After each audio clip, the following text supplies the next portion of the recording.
Our channel. ఈరోజు మనతో పాటు ఎక్స్ బ్యాంకర్ అలానే ప్రాజెక్ట్ రిపోర్ట్ కన్సల్టెంట్ రమేష్ గారు ఉన్నారు. నమస్తే రమేష్ గారు. నమస్కారం. నమస్తే అండి.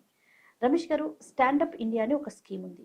అసలు ఆ స్కీమ్ యొక్క ముఖ్య ఉద్దేశం ఏంటండి? ఈ స్టాండప్ ఇండియా స్కీమ్ అనేటువంటిది కేంద్ర ప్రభుత్వం వారు 2015లో ఇంట్రడ్యూస్ చేశారమ్మా. ఇది మన సొసైటీలో మార్జినలైజ్డ్ సెక్షన్స్ ఆఫ్ ది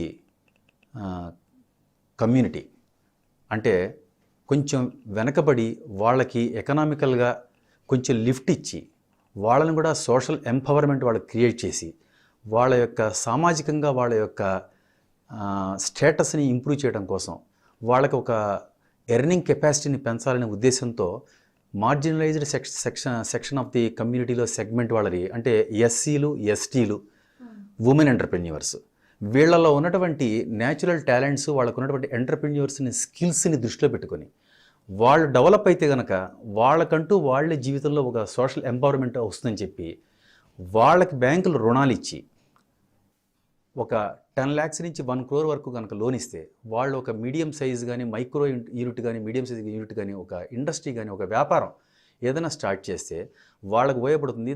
తద్వారా బ్యాంకింగ్ సెక్టర్లో మంచి సపోర్ట్ దొరకడం మూలాన వాళ్ళకి సామాజికంగా బాగా ఇంప్రూవ్ అయ్యి ఎకనామికల్గా చాలా డెవలప్మెంట్ వస్తుందని చెప్పేసి పెట్టినటువంటిది ఒక మంచి అద్భుతమైనటువంటి స్కీమ్ అమ్మ ఈ స్టాండప్ ఇండియా స్కీమ్ అనేటువంటిది. ఇందులో అందరూ ఎస్సీలు, ఎస్టీలు ఈ కేటగిరీ అందరూ వస్తారు. వీళ్ళతో పాటు జనరల్ కేటగిరీ అయినా సరే, ఎస్సీ ఎస్టీలు అయినా సరే, ఉమెన్ ఎంటర్ప్రెన్యూర్స్ కూడా కలిపారు. ప్రత్యేకించి మహిళలు ఉమెన్ ఎంటర్ప్రెన్యూర్స్ కూడా ఇందులో కలిపారు. ఎస్సీ ఎస్టీలు అందరికీ వస్తుంది, జనరల్ కేటగిరీలో ఉమెన్ ఎంటర్ప్రెన్యూర్స్ అందరికీ వస్తుంది. బాగుంది స్కీమ్.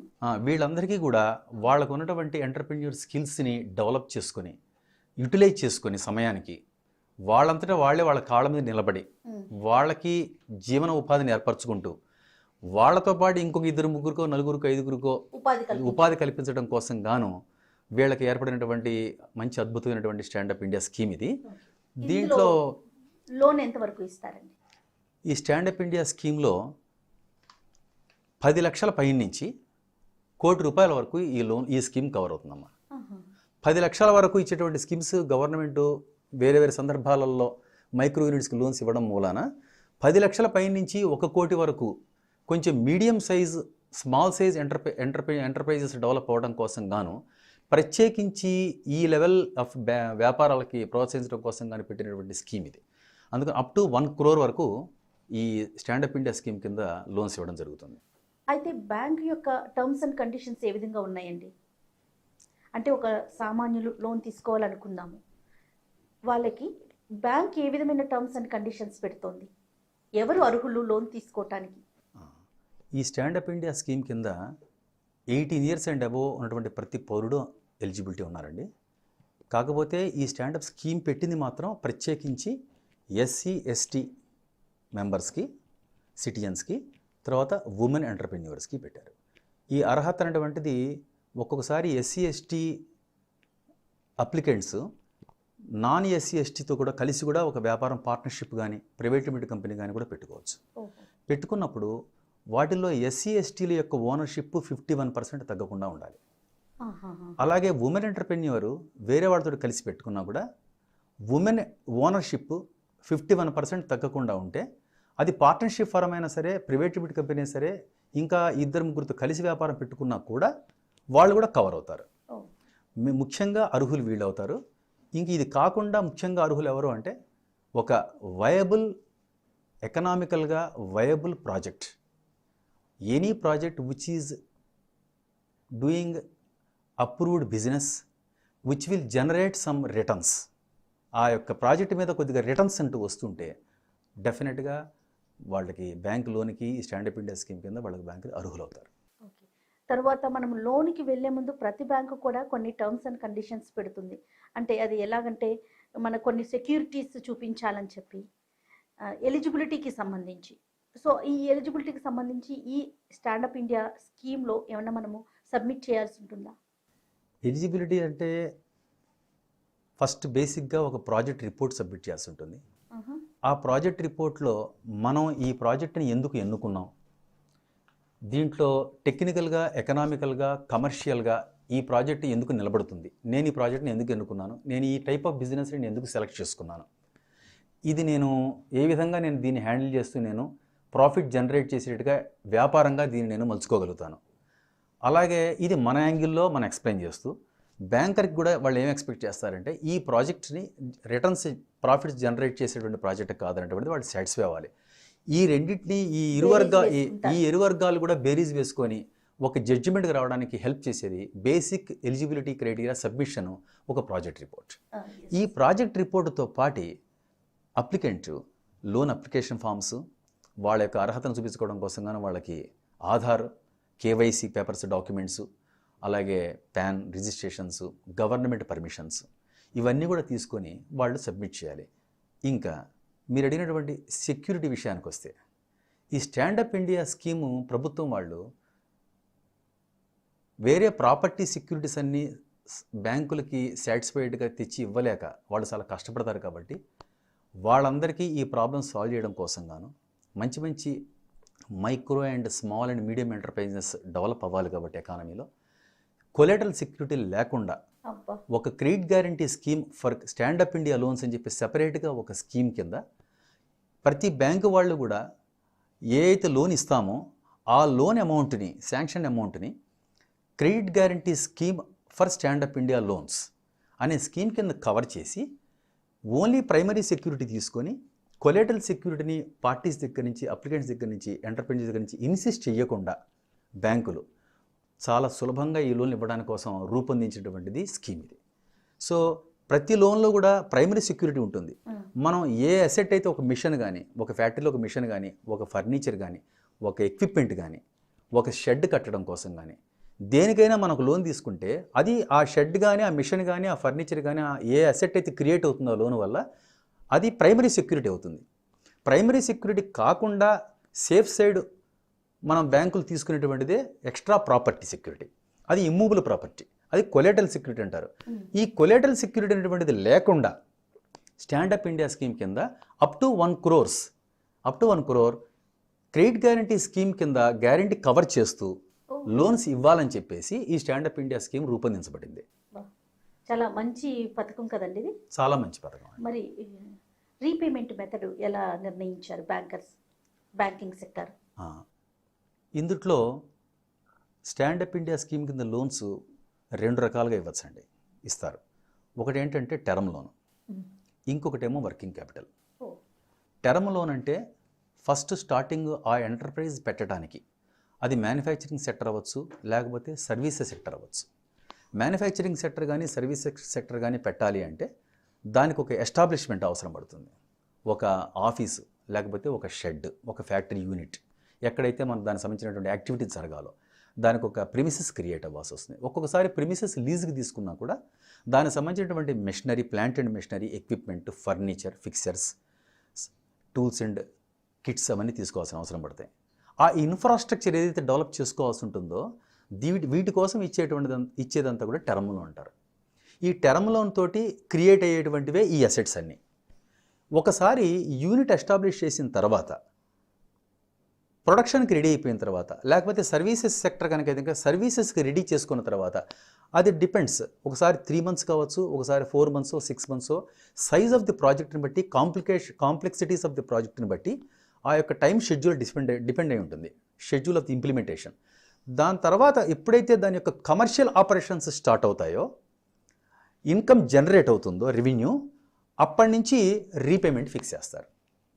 సో అప్పటి వరకు ఎంటర్ప్రెన్యూర్కి కొంచెం వెసులుబాటు ఉండడానికి, ఎక్కడ హార్డ్షిప్ ఫేస్ చేయకుండా రీపేమెంట్ హాలిడే అంటారు దాన్ని.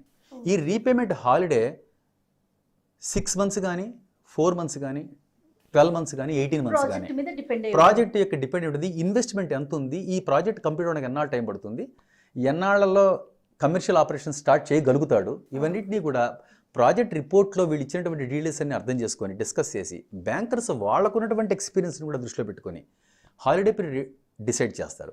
ఈ హాలిడే పీరియడ్ మొరటోరియం పీరియడ్ అంటారు దాన్ని. ఈ మొరటోరియం పీరియడ్ అయిపోయిన తర్వాత రీపేమెంట్ అనేటువంటి స్టార్ట్ అవుతుంది. అది 5 years లేకపోతే మ్యాక్సిమం 7 years వరకు కూడా రీపేమెంట్ ఇస్తారండి. 84 months వరకు కూడా రీపేమెంట్ ఇస్తారు. లాంగ్ పీరియడ్ ఉంటుంది. సో ఇన్స్టాల్మెంట్స్ ఈజీగా పే చేసుకోవడం కోసం కానీ ఇటువంటి ఇస్తారు. ఇంకా పోతే వర్కింగ్ క్యాపిటల్. వర్కింగ్ క్యాపిటల్ అనేటువంటిది ఆపరేషన్స్ స్టార్ట్ అయిపోయిన తర్వాత revenue expenditure, day to day expenditure cycle meet అవ్వడం కోసం ఇచ్చేది కాబట్టి అది ఆపరేషన్ స్టార్ట్ అయిన తర్వాత ఇస్తారు. అది ఎవ్రీ ఇయర్ కూడా రెన్యూ చేసుకుంటారు. ఒక లిమిట్ ఫిక్స్ చేస్తారు. ఆ లిమిట్ లోపల వాడుకుంటూ బిజినెస్ రన్ చేయడానికి ఇచ్చేది వర్కింగ్ క్యాపిటల్. ఈ 2 విధాలుగా లోన్స్ ఇవ్వడం జరుగుతుంది. వీటి మీద ఇంట్రెస్ట్ ఎలా క్యాలిక్యులేట్ చేస్తారండి? ఎంత పర్సెంటేజ్ ఉంటుంది? జనరల్గా బ్యాంక్స్కి ఆల్రెడీ ఒక 15 ఏళ్ళుగా రేట్ ఆఫ్ ఇంట్రెస్ట్ విషయంలో reserve bank of India freedom ఇచ్చింది. కాబట్టి ప్రతి బ్యాంకు కూడా వాళ్ళకు ఉన్నటువంటి ఫైనాన్షియల్స్ కండిషన్స్ ప్రకారంగా వాళ్ళు రేట్ ఆఫ్ ఇంట్రెస్ట్ డిసైడ్ చేస్తున్నారు.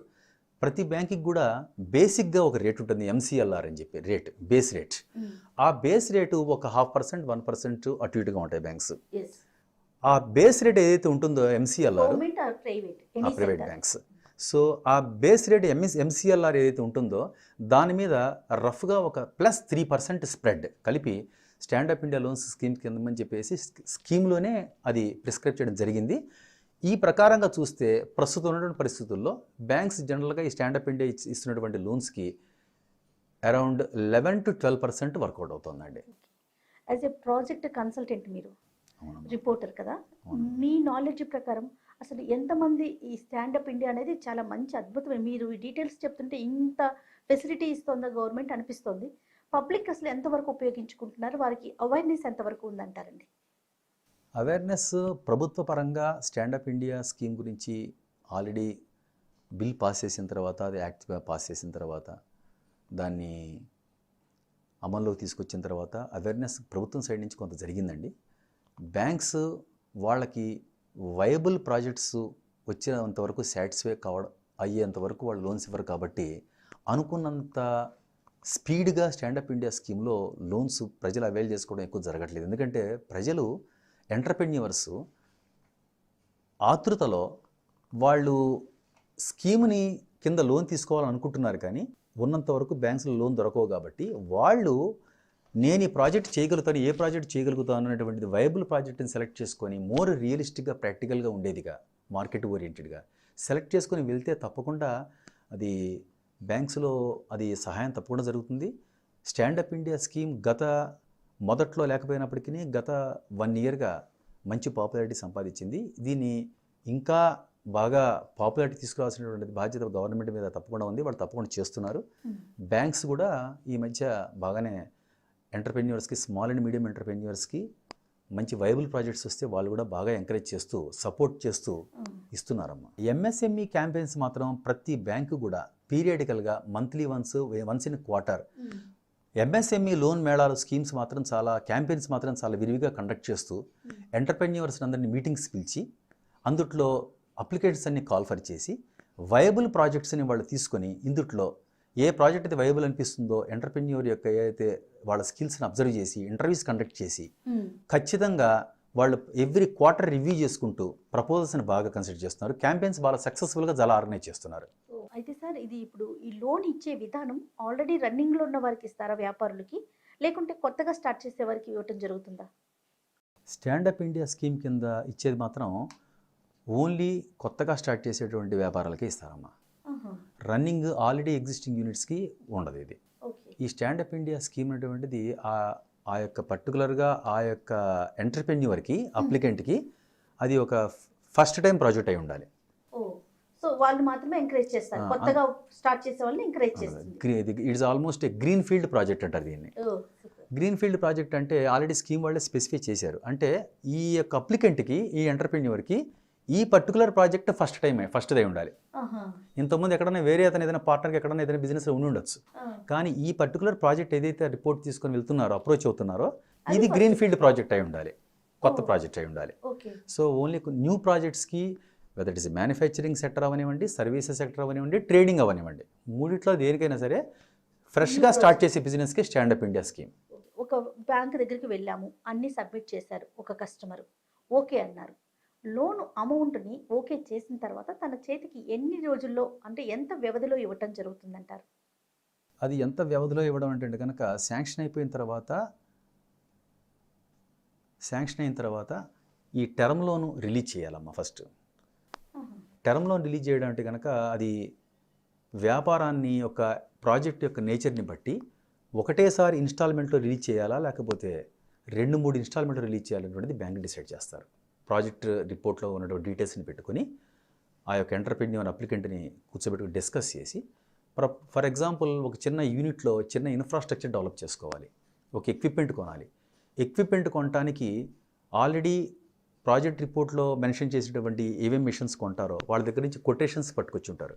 ఆ కొటేషన్స్ని చూసి ఆ సప్లయర్ ఆఫ్ ది మిషన్స్కి అమౌంట్ పంపిస్తారు. అదేవిధంగా ఒక షెడ్ కట్టుకోవడానికి దాని ఎక్స్పెండిచర్కి స్టేజ్ వైజ్ రిలీజ్ చేస్తారు. సో స్టేజ్ వైజ్ రిలీజ్ చేస్తూ వాటి యొక్క ఎక్స్పెండిచర్ని మానిటర్ చేసుకుంటూ బ్యాంక్స్ ఆ విధంగా టర్మ్ లోన్ని 2-3 ఇన్స్టాల్మెంట్ల అవసరాన్ని బట్టి రిలీజ్ చేస్తారనమాట. సో ఆ రిలీజ్ చేసేటప్పుడు అందుకే ముఖ్యంగా వాళ్ళ మార్జిన్ ఎంత పెట్టాలనేటువంటిది కూడా లోన్లో ఉంటుంది. For example stand of India scheme ఉంది. దీంట్లో 75% ఆఫ్ ది ప్రాజెక్ట్ కాస్ట్ వరకు బ్యాంక్స్ లోన్ ఇస్తాయి. ఇంకొక 25% బారోవర్ తన కంట్రిబ్యూషన్ పెట్టుకోవాలి. ఈ 25% తన కంట్రిబ్యూషన్ ప్రతి స్టేజ్లో కూడా ప్రాజెక్ట్ కాస్ట్లో నా పర్సంటేజ్ 25% లేదా 30% లేదా 40% నా కంట్రిబ్యూషన్ ఉంటుంది. ఎందుకనంటే ఒక్కొక్కసారి ఒక స్టాండప్ ఇండియా స్కీమ్ కింద ఒక స్మాల్ సైజ్ ఎంటర్ప్రైజ్ స్టార్ట్ చేసేటప్పుడు ఒక వ్యక్తి సపోజ్ నాకున్నటువంటి వనరులు నాకున్నటువంటి ఫ్యామిలీ సోర్సెస్ ద్వారా నేను ఒక 30-40 lakhs నేను ఎక్కువ పెట్టుకోగలను. బ్యాంక్ నుంచి నేను 75% తీసుకోవట్లేదు. ఈ ప్రాజెక్టు నాకు భారం అవ్వకూడదు, ఈ లోన్ నాకు నా శక్తికి మించిన భారం అవ్వకూడదు. నాకు నా ఫ్యామిలీ ఓన్ పర్సనల్ సోర్సెస్ ద్వారా వితౌట్ ఇంట్రెస్ట్ బర్డన్ నాకు కొంత అమౌంట్ సమకూరింది. అప్పుడు నేను 50% లోన్ తీసుకోవచ్చు ప్రాజెక్ట్ కాస్ట్లో. సో నా కంట్రిబ్యూషన్ 50%, 40%, 25% అప్పుడు డిసైడ్ అవుతుంది. సో నేను టర్మ్ లోన్ బ్యాంక్ వాళ్ళు రిలీజ్ చేసేటప్పుడు ఒక మిషన్కి రిలీజ్ చేసేటప్పుడు, అలాగే ఒక షెడ్ కట్టుకోవడానికి అమౌంట్ రిలీజ్ చేసేటప్పుడు, ఒక ఎక్విప్మెంట్ తెప్పించడానికి, ఒక ఫర్నిచర్ కొనడానికి, ఒక ఇన్ఫ్రాస్ట్రక్చర్ ఏదైనా పర్చేజ్ చేయడానికి రిలీజ్ చేసేటప్పుడు నా కంట్రిబ్యూషన్ కూడా నేను బ్యాంకులో డిపాజిట్ చేయాలి. నా కంట్రిబ్యూషన్ బ్యాంకులో డిపాజిట్ చేసిన తర్వాత దాన్ని కలిపి బ్యాంకు వాళ్ళు బ్యాంకు లోన్ ప్రపోర్షనేట్గా రిలీజ్ చేస్తూ సప్లయర్కి పంపిస్తారు.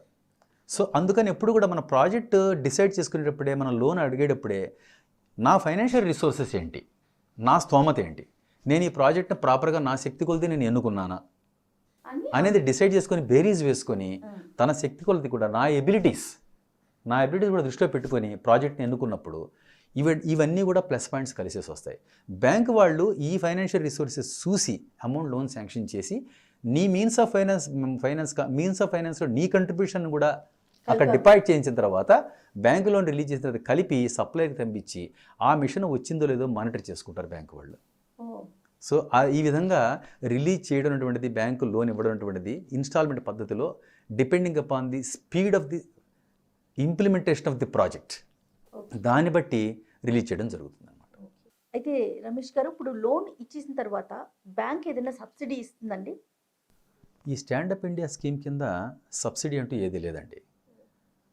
కాకపోతే వాళ్ళ ఇండివిజువల్గా special category borrowers like SC STs, women entrepreneurs, ఇలాంటి వాళ్ళు ఎవరైనా సరే వేరే ఆర్గనైజేషన్లు వేరే స్కీమ్ కింద, గవర్నమెంట్ స్కీమ్స్ కింద కనుక ఏమన్నా సబ్సిడీలు కనుక శాంక్షన్ తెచ్చుకోగలిగితే, వాళ్ళకి ఏదైనా శాంక్షన్ అయితే ఆ సబ్సిడీ వరకు వాళ్ళ యొక్క కంట్రిబ్యూషన్ మార్జిన్ 25% మార్జిన్ మినిమం పెట్టాలని చెప్పాం కదా.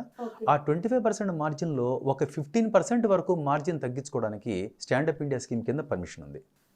అంటే అలాంటప్పుడు ఏమైపోతుందంటే 75% మ్యాక్సిమం ఫైనాన్స్ చేస్తారు బ్యాంక్స్, 25% మార్జిన్ కంట్రిబ్యూషన్ పెట్టుకోవాలని చెప్పి స్టాండప్ ఇండియా స్కీమ్లో ఉంది కదా. ఆ 25% బదులు మినిమం కంట్రిబ్యూషన్ 10 వరకు దిగచ్చు. అంటే మినిమం కంట్రిబ్యూషన్ ఒక ప్రమోటరు ఒక బిజినెస్ స్టార్ట్ చేద్దాం అనుకున్న వాళ్ళు కనీసం 10% కంట్రిబ్యూషన్ పెట్టాల్సి ఉంటుంది ఆ పరిస్థితిలో. ఆ విధంగా సబ్సిడీ వేరే పథకం నుంచి తెచ్చుకోవచ్చు, బట్ స్టాండప్ ఇండియా స్కీమ్లో మాత్రం సబ్సిడీ మాత్రం లేదు. ఇప్పుడు లోన్ తీసుకున్న తర్వాత బారోవర్ దగ్గరికి బ్యాంకు ఏ విధంగా మానిటర్ చేస్తుందండి? అంటే ఏమన్నా ఇన్స్పెక్షన్ చేయటం కానీ, మానిటరింగ్ కానీ బ్యాంక్ తరపు నుంచి అసలు ఏ విధంగా ఉంటుంది? బ్యాంక్స్ లోన్ శాంక్షన్ చేయబోయే ముందు, అలాగే శాంక్షన్ చేస్తూ రిలీజ్ చేస్తున్న సమయంలో, అలాగే లోన్ అమౌంట్ శాంక్షన్ రిలీజ్ చేసిన తర్వాత అన్ని స్టేజెస్లలో కూడా బ్యాంకర్స్ పీరియడికల్గా ఇన్స్పెక్షన్స్ ఉంటాయండి. రిలీజ్ చేయబోయే ముందు కూడా సైట్ విజిట్కి వెళ్తారు. అలాగే రిలీజ్ చేస్తున్నప్పుడు కూడా ఒక ఇన్స్టాల్మెంట్ రిలీజ్ చేసాం, మళ్ళీ ఇంకొక ఇన్స్టాల్మెంట్ రిలీజ్ చేయాలి. అలాంటప్పుడు కూడా సైట్ విజిట్కి వెళ్ళి ప్రోగ్రెస్ చేసి ఎంత ఎలా ఉంది, మనం రిలీజ్ చేసినటువంటి amount end utilisation of the loan amount ఎలా జరుగుతోంది, ప్రాపర్ యూటిలైజేషన్ జరుగుతోందా అది చూస్తారు. అలాగే లోన్ అమౌంట్ మొత్తం రిలీజ్ అయిపోయిన తర్వాత ప్రాజెక్ట్ ఇంప్లిమెంటేషన్ షెడ్యూల్ ప్రకారంగా ప్రాజెక్ట్ ఇంప్లిమెంటేషన్ జరిగిందా, ఇంకా ఎంత వర్క్స్ పనులు ఉన్నాయి అని పీరియడికల్గా అది జరుగుతుంది. అది అయిపోయిన తర్వాత కూడా వన్స్ ఇన్ ఎవ్రీ క్వార్టర్ 3 నెలలకు కానీ 6 నెలలకు కానీ ఇయర్లీ వన్స్ బ్యాంక్ అధికారులు అలాగే బ్యాంకుకి వచ్చినటువంటి ఇన్స్పెక్షన్ అధికారులు ఎవరైనా సరే ఈ యూనిట్ పర్ఫార్మెన్స్ ఎలా ఉంది, ప్రోగ్రెస్ ఎలా ఉంది, మన బ్యాంక్స్ ఫైనాన్స్ చేసాం, వీళ్ళ ఆఫీసు, వీళ్ళ యొక్క యూనిట్, వీళ్ళ వ్యాపారం ఎలా జరుగుతోంది అని వచ్చినప్పుడు వాళ్ళు వీళ్ళ యొక్క గవర్నమెంట్ రూల్స్ ప్రకారంగా అన్ని పద్ధతులు ఫాలో అవుతున్నారా, ఇన్సూరెన్స్ ఉందా, అలాగే maintenance as per the statutory norms ఉన్నాయా, అలాగే బుక్స్ ఆఫ్ అకౌంట్స్ ప్రాపర్గా మెయింటైన్ చేస్తున్నారా, ఇవన్నీ ఇన్వాయిస్లన్నీ కూడా జిఎస్టీ ప్రకారంగా ఇన్వాయిస్లు తీసుకుంటున్నారా, వీటన్నిటిని కూడా వెరిఫై చేసి స్టాట్యుటరీ నార్మ్స్ అన్నింటినీ ఫుల్ఫిల్ చేస్తున్నారా ఈ వ్యాపారస్తున్నటువంటి చూసేటువంటి అధికారం బ్యాంకులకు ఉంటుంది. సో ఈ బారోయర్స్ కూడా లోన్ తీసుకున్న తర్వాత వాళ్ళకు కొన్ని రెస్పాన్సిబిలిటీస్ ఉంటాయి. పీరియాడికల్గా మన దగ్గర ఎంత ఇన్వెంటరీ ఉంది, మన ప్రోగ్రెస్ ఎలా ఉంది, మన సేల్స్ పర్ఫార్మెన్స్ ఎలా ఉంది అనేటువంటిది పీరియాడికల్గా బ్యాంకుకి ఎప్పటికప్పుడు ప్రాపర్ ఫామ్స్ ప్రిస్క్రైబ్డ్ ఫార్మాట్స్ ద్వారా సబ్మిట్ చేయడం, రిపోర్ట్ చేయడం కూడా జరుగుతూ ఉంటుంది. వాటిని కూడా వీళ్ళు ఫుల్ఫిల్ చేయాలి. ఎవ్రీ మంత్లీ స్టేట్మెంట్స్ కొన్ని ఉంటాయి, ఒక్కోసారి యాన్యువల్ రిటర్న్స్ ఫైల్ చేస్తాం, మన ఇన్కమ్ ట్యాక్స్ రిటర్న్స్ మన ఆడిటర్ ద్వారా ఈ బారోవర్, వాటి కాపీలను కూడా బ్యాంకులకు ప్రొవైడ్ చేసి లాస్ట్ ఇయర్ మా పర్ఫార్మెన్స్ ఇలా ఉంది అని వాళ్ళకి బ్యాంకులకు ఎప్పటికప్పుడు ఇన్ఫార్మ్ చేస్తూ ఉండాలి. అలాగే ఎక్విప్మెంట్, ఇన్ఫ్రాస్ట్రక్చర్ని, ఇన్వెంటరీని ఇన్సూరెన్స్ చేసి ఉంటారు, వాటిని కూడా ఎప్పటికప్పుడు ఇన్సూరెన్స్ పాలసీస్ రెన్యూ చేయిస్తూ బ్యాంకులు వాళ్ళకి సహకరించాలి. సో ఈ విధంగా borrower in all aspects, monitoring ఆస్పెక్ట్స్లలో వాళ్ళని బ్యాంకర్స్ని కోఆపరేట్ చేసి వాళ్ళన్నీ కూడా నామ్స్ అన్నీ కూడా ఫుల్ఫిల్ అయ్యేట్టుగా వాళ్ళు కోఆపరేట్ చేసినటువంటి రెస్పాన్సిబిలిటీస్ బారోయర్ కూడా ఉంటాయండి. పబ్లిక్లో కూడా అవేర్నెస్ రావాలి. అంటే ఒక లోన్ గురించో లేదంటే ఒక బ్యాంక్ దగ్గరికి వెళ్లే ముందు వారు కూడా వివిధ రకాల, ఇప్పుడు సోషల్ మీడియా బాగా అందుబాటులోకి వచ్చేసింది కదండి, electronic media, social media. So మీలాంటి వారంతా కూడా ముందుకొచ్చి టు బి ఫ్రాంక్ ఇలాంటి పథకాల గురించి అవేర్నెస్ కల్పించే కార్యక్రమాల్లో పాల్గొనాలి. అందులో భాగంగానే సుమన్ టీవీ ఈ కార్యక్రమాన్ని చేపట్టింది. మా చర్చలో పాల్గొన్నందుకు థ్యాంక్ యూ సో మచ్ అండి. Thank you. రాబోయే వీడియోలో మరికొన్ని పథకాల గురించి మరింత కూలంకుషంగా చర్చించుకుందాం. నమస్తే అండి. ఈ వీడియో కనుక మీకు నచ్చినట్లయితే లైక్ చేయండి, షేర్ చేయండి. మరిన్ని వీడియోస్ కోసం మా ఛానల్ని సబ్స్క్రైబ్ చేసుకోండి.